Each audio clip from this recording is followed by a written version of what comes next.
Shabbat Shalom. I'm Cantor David Proser of Kempsville Conservative Synagogue, Kehillat Bet HaMidrash in Virginia Beach, Virginia. And this is our Torah portion for the Shabbat of Saturday, May 1st, 2021, corresponding to the 19th day of Emor, 5781. We thank Rabbi Joseph Prauser, Rabbi Adam Rosenbaum, Rabbi Joyce Newmark, and the United Synagogue Torah Spark series for their various teachings and publications on this week's Parsha. This Shabbat, May 1, as we stand about 2/3 through Sefirat HaOmer, the period during which we count off the 49 days between Pesach and Shavuot, we read the very Parsha which contains the instructions for this count. Parshat Emor begins on page 717 of the Eitz Chaim Chumash and page 513 of the Hertz. Much of the Parsha is dedicated to the special obligations and elevated status of the Israelite priest, the Kohen. Reflecting the Jewish people's preeminent concern with life and godly behavior in this world, and perhaps as a reaction against the Egyptian preoccupation with funeral rites and afterlife, the Kohen is forbidden direct contact with dead bodies as a source of ritual contamination. An exception is made only in cases where the priest is a primary mourner. The sanctity of the priesthood is also expressed through marital restrictions. The Kohen is forbidden to marry either a divorced woman or a woman defiled by harlotry.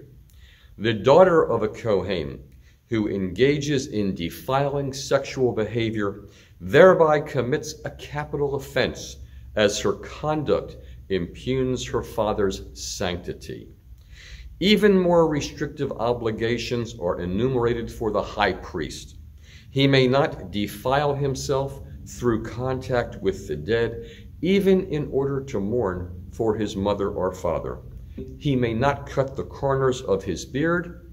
He may marry only a virgin, not, for example, a widow. A priest is prevented from offering sacrifices by virtue of any of a variety of physical deformants, blemishes, scars, or injuries. Similarly, a Kohen may not partake of the sacred donations which are his priestly perks should he be in a temporary state of ritual impurity. A number of additional laws regarding the offering and the sacrifices of thanksgiving are given. Animals offered for sacrifice may not have a physical defect, must be at least 8 days old, and cannot be offered on the same day as its parents. God instructs Moshe to teach the people about Shabbat and the festivals, Pesach, Shavuot, Rosh Hashanah, Yom Kippur, and Sukkot, a calendar of observances introduced by a repetition of the sacred nature of the weekly Shabbat.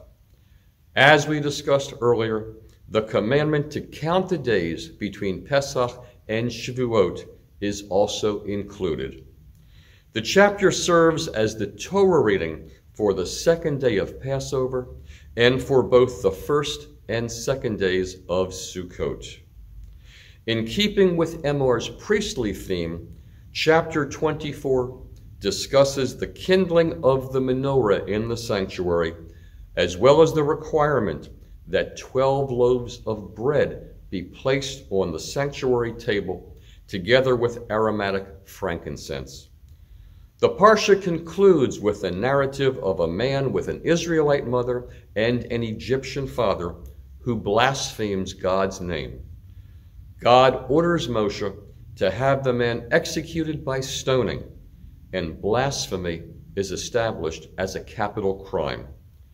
Capital as well as lesser proportional punishments are also prescribed for homicide and for inflicting grievous injury on either humans or livestock. The Haftorah for the Shabbat is from the teachings of the prophet Ezekiel, chapter 44, verses 15 to 31, beginning on page 735 of the Eitz Chaim Chumash and page 528 of the Hertz. The prophet reveals his vision of the new Jerusalem and the new temple that are to arise when the Babylonian captivity ends.